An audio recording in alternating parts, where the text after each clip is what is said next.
In this video, we'll talk about the microbial culture media. We'll focus on the frequently used culture media in medical laboratories. Microbes need nutrients to grow, just like any other organism. And we'll classify the microbial culture media on basis of different criteria. We can classify them on basis of their chemical composition. There would be different classes like simple media, defined media, or even complex media. There could be classification which is based on the physical nature of the media, like whether it is solid or liquid. There could be classification on basis of their function, such as supportive media, enriched, selective, or differential media. In this video, we'll talk about some popular media that are frequently used and which are of interest for medical pathologists. So first we'll talk about simple or basal media.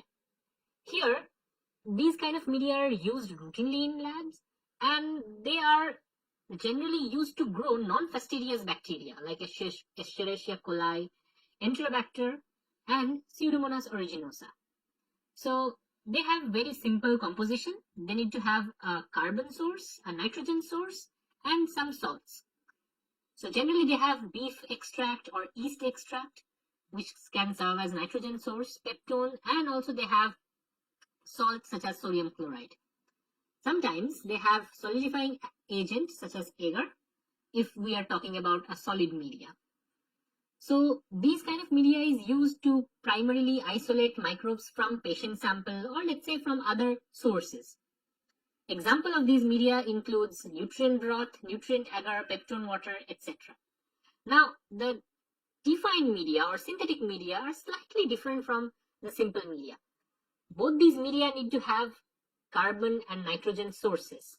But the difference between these two media is in defined media, all these sources are really defined. For example, in simple media, beef extract or yeast extract are kind of like undefined source of nitrogen. But in case of defined media, all these proportions has to be exact. Let's talk about enriched media. As the name suggests, there are additional nutrients which are added in this media, such as blood, serum, egg yolk, etc. So enriched media is kind of like a basal media. That means the minimal requirement for growth. That means carbon source, nitrogen source, salts, etc. Along with that, some goodies are added to this particular media.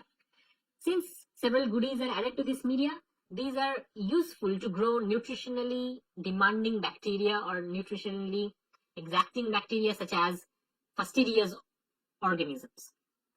Now, example of such media are blood agar, chocolate agar. Blood agar is prepared by adding of 5 to 10% of sheep blood to the minimal media, and this is appropriate for the growth of Staphylococcus pneumoniae or many other organisms. Now, chocolate agar is one version of the blood agar where the plate is slightly heated and the blood cells are lysed. Among others, Haemophilus influenzae can grow in this particular media. Next, let's talk about selective media. So in selective media, we design this kind of media to suppress the growth of one category of microorganism while allowing the growth of other category. Selective media is agar-based media, and generally individual colonies can be isolated from this particular selective media. Mannitol salt agar, salt milk agar, etc. are used for recovery of specific organisms such as Staphylococcus aureus.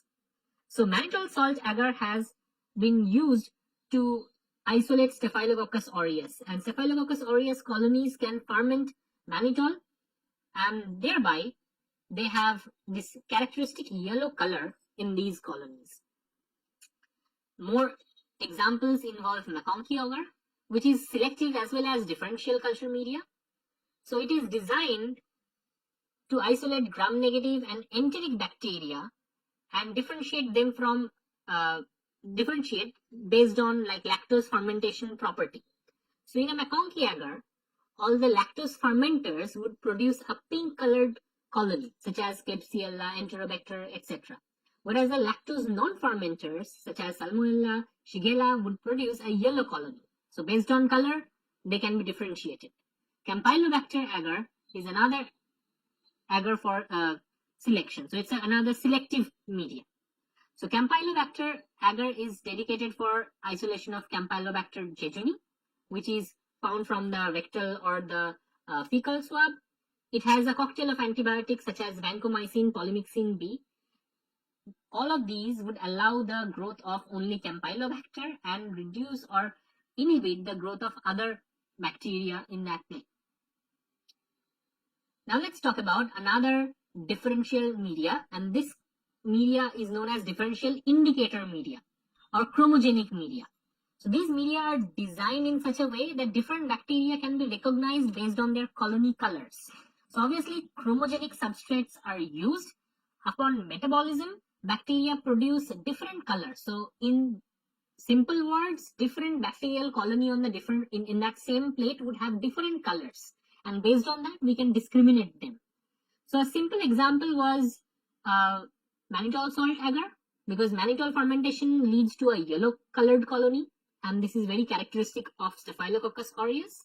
Also, you can think of the example of McConkey agar, where lactose fermenter versus lactose non-fermenters can be discriminated based on their colony colors. Also, we can talk about suberoids agar, which is used for isolation of fungi such as Candida albicans, and these are frequently used in the medical laboratories to isolate fungus, not bacteria.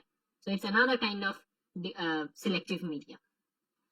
Now we can classify media based on their chemical nature. Some media which are frequently used, they are solid media. Generally they are in a plate and agar is added into these media. There are other media which are liquid media which don't have agar in that, so they don't solidify. So Robertson's cook meat is one kind of like example. So where it is used for cultivation of aerobic or anaerobic microorganism. So let's say the benefit of liquid media is you have some patient sample, but the amount of the patient sample is very less. So you have a small swab. You can dip it inside a liquid culture media and then allow it to grow for a while. And then from this particular liquid culture media, you can inoculate in a plate, in a solid plate. And then it would allow the growth and isolation of specific bacteria from that plate. Now, from an industrial perspective, liquid culture systems are really important because in industry, we can grow thousands of liters of bacterial culture to get various products, such as think about the antibiotics